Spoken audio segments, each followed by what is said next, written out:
Hi Lena, and welcome to my next presentation 1.5. My next presentation is about arthropods. They are quite creepy looking creatura yet interesting. And it is strange that Earthlings consider these creatures part of the Animalia kingdom. So far what I've discovered about your different life forms of Animalia seem to be mostly mammal and reptile.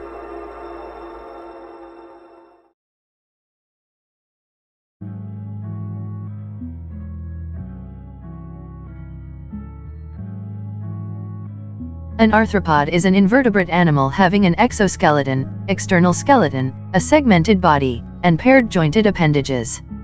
Arthropods form the phylum Arthropoda, which includes insects, arachnids, myriapods, and crustaceans.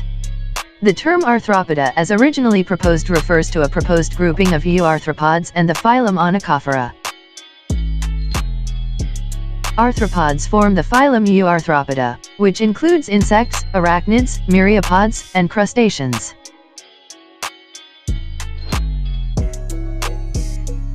The arthropod body plan consists of segments, each with a pair of appendages. The rigid cuticle inhibits growth, so arthropods replace it periodically by molting.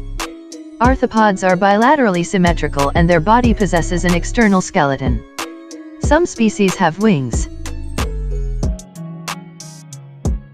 Their versatility has enabled them to become the most species-rich members of all ecological guilds in most environments.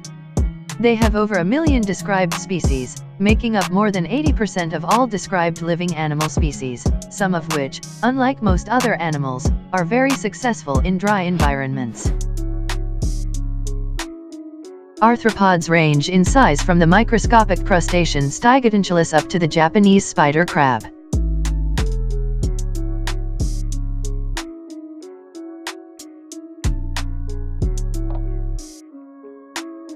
Here is a very interesting fact about these animals. Arthropods' primary internal cavity is a hemocoel, which accommodates their internal organs, and through which their hemolymph, analog of blood, circulates. They have open circulatory systems. Like their exteriors, the internal organs of arthropods are generally built of repeated segments. Their nervous system is ladder-like, with paired ventral nerve cords running through all segments and forming paired ganglia in each segment. Their heads are formed by fusion of varying numbers of segments, and their brains are formed by fusion of the ganglia of these segments and encircle the esophagus. The respiratory and excretory systems of arthropods vary, depending as much on their environment as on the subphylum to which they belong. Their vision relies on various combinations of compound eyes and pigment pit ocelli. In most species the ocelli can only detect the direction from which light is coming, and the compound eyes are the main source of information, but the main eyes of spiders are ocelli that can form images and, in a few cases, can swivel to track prey.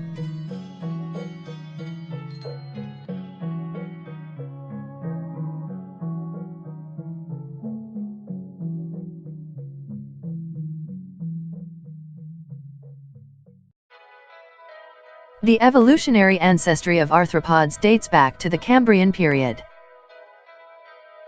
Aquatic species use either internal or external fertilization.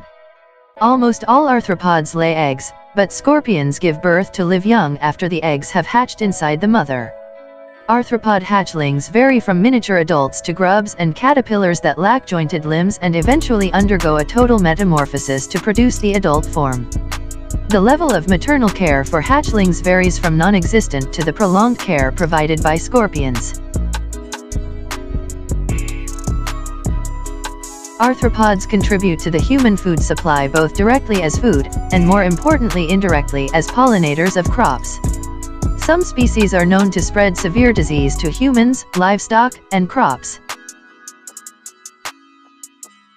Estimates of the number of arthropod species vary between 1,170,000 and 5 to 10 million and account for over 80% of all known living animal species.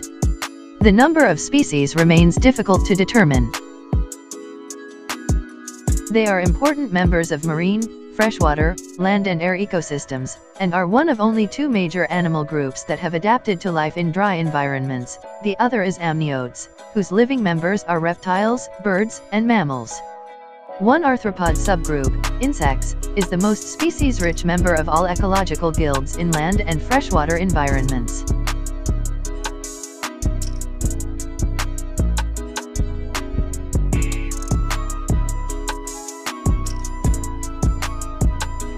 Trilobites are a group of formerly numerous marine animals that disappeared in the Permian-Triassic extinction event, though they were in decline prior to this killing blow, having been reduced to one order in the late Devonian extinction. Chelicerates include horseshoe crabs, spiders, mites, scorpions, and related organisms. They are characterized by the presence of chelicerae, appendages just above/in front of the mouth.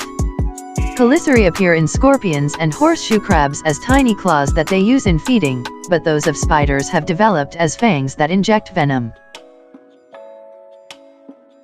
Myriapods comprise millipedes, centipedes, and their relatives and have many body segments, each segment bearing one or two pairs of legs, or in a few cases being legless. They are sometimes grouped with the hexapods.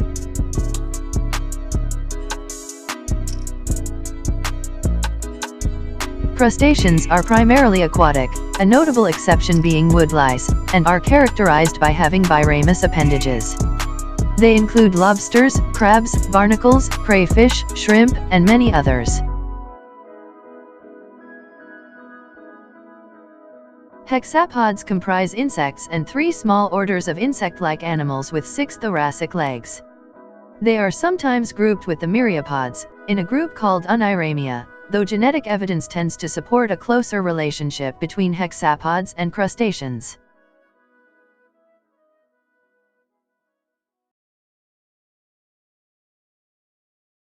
Aside from these major groups, there are also a number of fossil forms, mostly from the early Cambrian, which are difficult to place, either from lack of obvious affinity to any of the main groups or from clear affinity to several of them.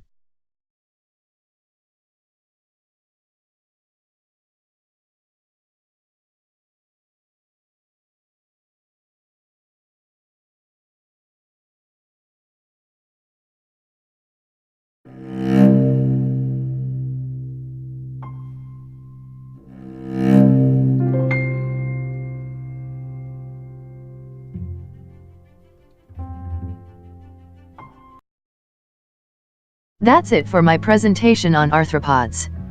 I hoped you enjoyed it and gathered as much information as you needed. So long, and see you on my next report. Like and subscribe to be updated, and follow me on Instagram at HoloLena Hologram.